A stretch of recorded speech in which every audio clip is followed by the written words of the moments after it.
وقایع سیرت نبوی میں ہمارا آج کا عنوان ہے حضور اکرم صلی اللہ علیہ وسلم کا انداز تکلم۔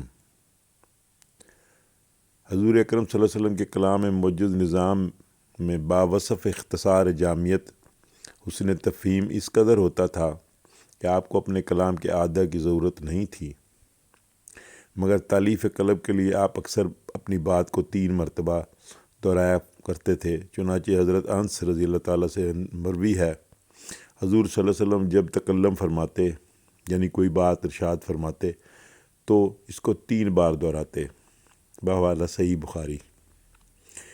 ایسا محض ان لوگوں کے سامنے ہوتا جو بارگاہ نبوت میں حاضر ہو کر ہیبت نبوت سے لرزہ براندام ہو جاتے اور بے ہوش و حواس ان کا ساتھ چھوڑنے لگتے۔ چنانچہ ایسا کبھی کبھی ہوتا۔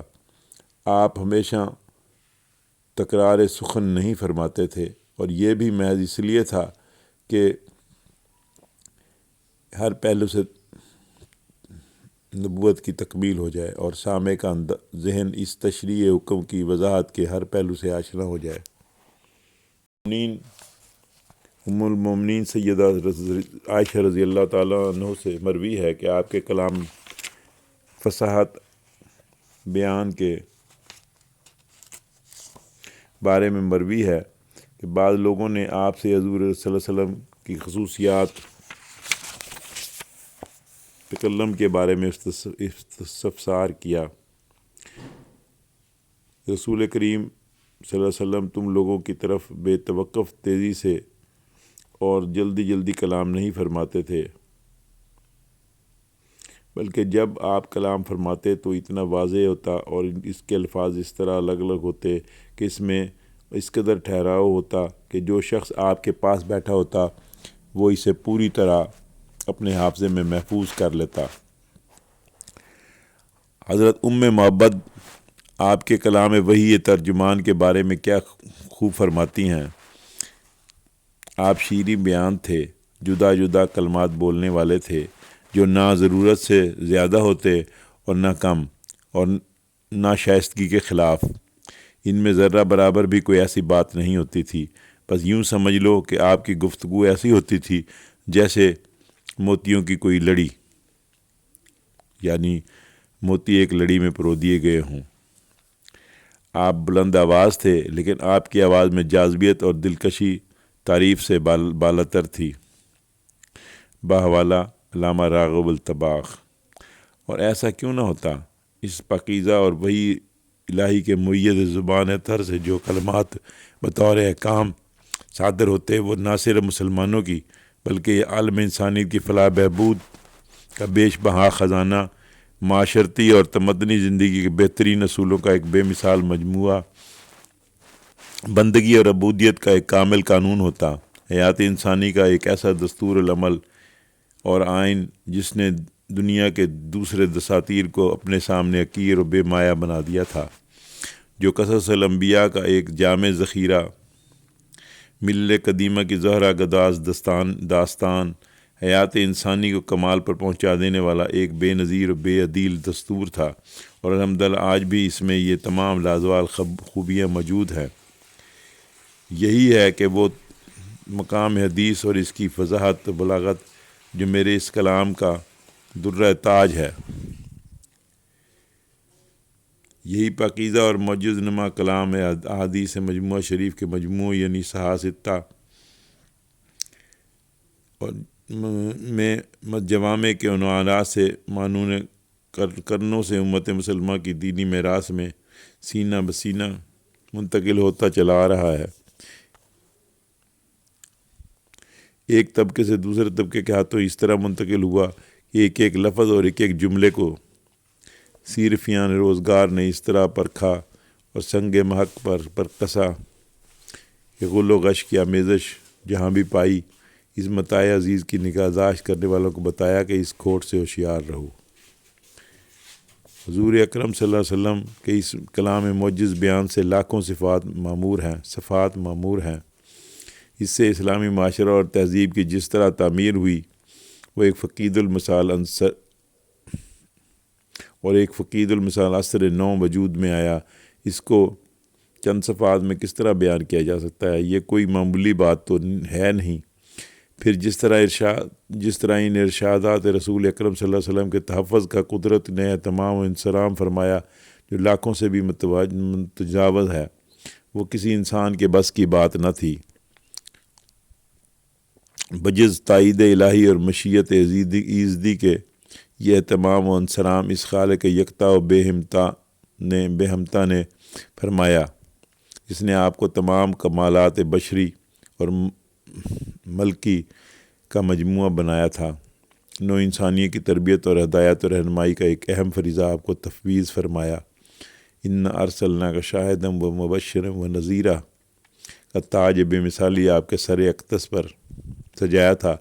اپنے کلام قدیم کی طرح کلام رسول صلی اللہ علیہ وسلم کو قلب انسانی کی گہرائیوں میں اس طرح اتار دیا کہ ان دو کلاموں کی طرح کوئی اور تیسرا کلام اس طرح نہ دلوں میں اور نہ صحیفوں میں محفوظ رہ سکا۔ انسانی تحفظ و تمدن آج ارتقاء کے جن منزلوں پر بظاہر باریاب ہے، اسے وہ سرور قلبی اور روحانی تسکین مفقود و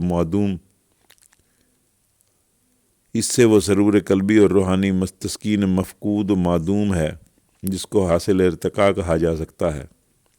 قلوب انسانی کی تسکین کی حقیقی منزل اور ارتقاء تمدن کی آخری حد تو وہی بارگاہ اور صاحب بارگاہ کے عین آئین ہے، جس کی عظمت اظہار محبت کے لیے سے معمور ایک دل سے یہ آواز نکلی تھی: ادب گاہ سیت زیر آسماں از عرش نازک تر، نفس گم کردہ می آیت جنید با یزید اینجا۔ مقام حدیث کے سلسلے میں ابھی بہت کچھ کہنا باقی ہے، لیکن اس مضمون کی تنگ دامانی پیش نظر میں صرف اتنا عرض کروں گا کہ نہ مجھے یہاں تاریخ و تدوین حدیث بیان کرنی ہے، نہ روایت و درایت حدیث پر کچھ کہنا تھا، نہ اقسام حدیث و متان راوی کا اپنا موضوع سخن بنانا تھا کہ مشکات شریف کے شارح حضرت محدث اعظم شیخ اجل حضرت عبدالحق محدث دہلوی نور اللہ مرقدہ نے اقسام حدیث پر شرح و بسط کے ساتھ اشرۃ اللمعات کے مقدمے میں لکھا ہے۔ تاریخ تدوین حدیث پر مبسوط کتابیں موجود ہیں اور تشخص اور تحقیق کے ساتھ اس موضوع پر بھی قلم اٹھایا گیا ہے اور آئندہ بھی لکھا جائے گا۔ مجھے تو صرف یہ عرض کرنا ہے کہ احکام قرآنی کی روشنی میں مقام حدیث کیا ہے۔ بس اپنے ناقص اور ناکارہ فہم سے اس موضوع پر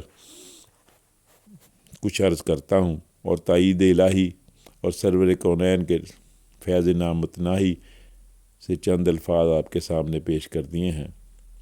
ہر چند کے اس ذرہ بے مقدار کے اس زبان کجمج بیاں میں یہ طاقت کہاں تھی کہ اس موضوع پر کچھ کہتا یا کچھ لکھتا۔ کتنا چھوٹا منہ اور اتنی بڑی بات۔ مجھ جیسے جاہل ناداں اور بے شعور مقام نبوت سے ناشنا، آپ کے غلاموں کے مرتبے سے بھی ناواقف اور ایسے ناکارہ اور ناداں سے یہ انسلام کس طرح ہو سکتا تھا؟ یہ اس سلسلے میں لب کشائی کرے، لیکن قربان جائیے آقا کی بندہ نوازی اور غلاموں کے حال پر بے پناہ رافت و مکرمت کے میرے زباں کو اس راہ پر چلایا اور میرے قدموں کو وہ توانائی بخشی کہ میں بھی ان لوگوں میں شامل ہو گیا، ہر چند کے برائے نام ہی صحیح، جنہوں نے اس منزل کو طے کرنے کی کوشش کی ہے۔ یہ سب کچھ انہی کا تو کرم ہے۔ میری طلب بھی تیرے کرم کا صدقہ ہے، قدم یہ اٹھتے نہیں اٹھائے جاتے ہیں۔ جگر مراد آبادی۔ اگر قرآن حکیم اور احادیث نبی صلی اللہ علیہ وسلم کے ذخیرہ الفاظ پر نظر ڈالی جائے تو معلوم ہوگا کہ عہد نبی صلی اللہ علیہ وسلم میں لغات عرب کا میدان بائیں وسعت اس قدر بھر گیا تھا، اس میں کوئی کسی اضافے کی گنجائش باقی نہیں رہی تھی۔ آپ کا عہد مسعود لغت کے ارتقاء کی آخری حد تھی۔ عربوں کی لغت دانی الفاظ کی تلاش و خراش یعنی اشتقاقی ثنائیاں اور رسول اکرم صلی اللہ علیہ وسلم کے حسین و دلکش لغات اور جامعیت سے بھرپور کلمات کے سامنے بالکل ماند پڑ گئی تھیں۔ اس میدان میں بھی ان کے لیے ہمدانی یہ برتری کا موقع باقی نہ رہا۔ کسی مشرک میں یہ حوصلہ نہ تھا کہ وہ اس میدان میں مقابلے میں آنے کی کوشش کرتا۔ اس سلسلے میں حضور اکرم کو کسی غور و فکر اور یہ ذہنی کاوشوں سے دوچار ہونے کی ضرورت نہیں پڑی۔ یہ سب توفیقی یعنی الہامی تھا۔